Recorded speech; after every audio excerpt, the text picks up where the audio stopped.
شروع اللہ کا نام لے کر جو بڑا مہربان نہایت رحم والا ہے۔ ہم نے نوح کو ان کی قوم کی طرف بھیجا کہ پیشتر اس کے کہ ان پر درد دینے والا عذاب واقع ہو اپنی قوم کو خبردار کر دو۔ انہوں نے کہا کہ بھائیو، میں تم کو کھلے طور پر خبردار کرتا ہوں کہ اللہ کی عبادت کرو اور اس سے ڈرو اور میرا کہا مانو، وہ تمہارے گناہ بخش دے گا اور موت کے وقت مقرر تک تم کو مہلت عطا کرے گا۔ جب اللہ کا مقرر کیا ہوا وقت آ جاتا ہے تو تاخیر نہیں کی جاتی، کاش تم جانتے ہوتے۔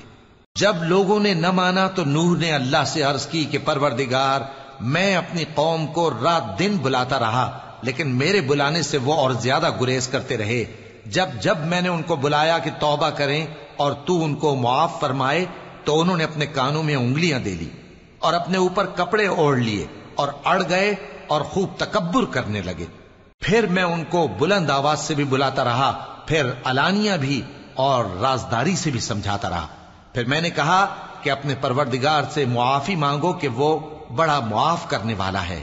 وہ تم پر آسمان سے موسلا دھار میں برسائے گا اور تمہارے مال اور بیٹوں میں اضافہ کرے گا اور تمہیں باغ عطا کرے گا اور ان میں تمہارے لیے نہریں بہا دے گا۔ تم کو کیا ہوا ہے کہ تم اللہ کی عظمت کا اعتقاد نہیں رکھتے، حالانکہ اس نے تم کو طرح طرح کی حالتوں میں پیدا کیا ہے؟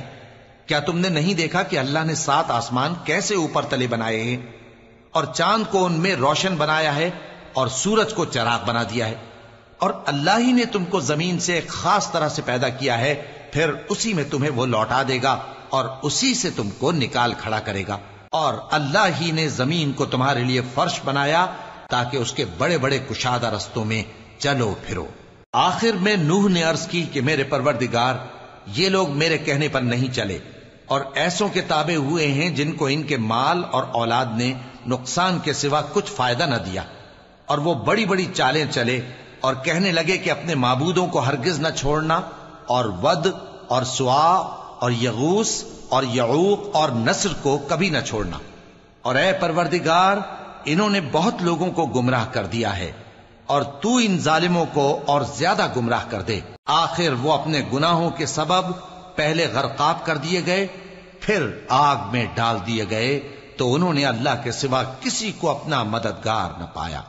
اور پھر نوح نے یہ دعا کی کہ میرے پروردگار، ان کافروں میں سے کسی کو زمین پر بستہ نہ رہنے دے، اگر تو ان کو رہنے دے گا تو یہ تیرے بندوں کو گمراہ کریں گے، اور ان سے جو اولاد ہوگی وہ بھی بدکار اور ناشکری ہوگی۔ اے میرے پروردگار، مجھ کو اور میرے ماں باپ کو اور جو ایمان لا کر میرے گھر میں آئے اس کو اور تمام ایمان والے مردوں اور ایمان والی عورتوں کو معاف فرما، اور ظالم لوگوں کے لیے اور زیادہ تباہی بڑھا۔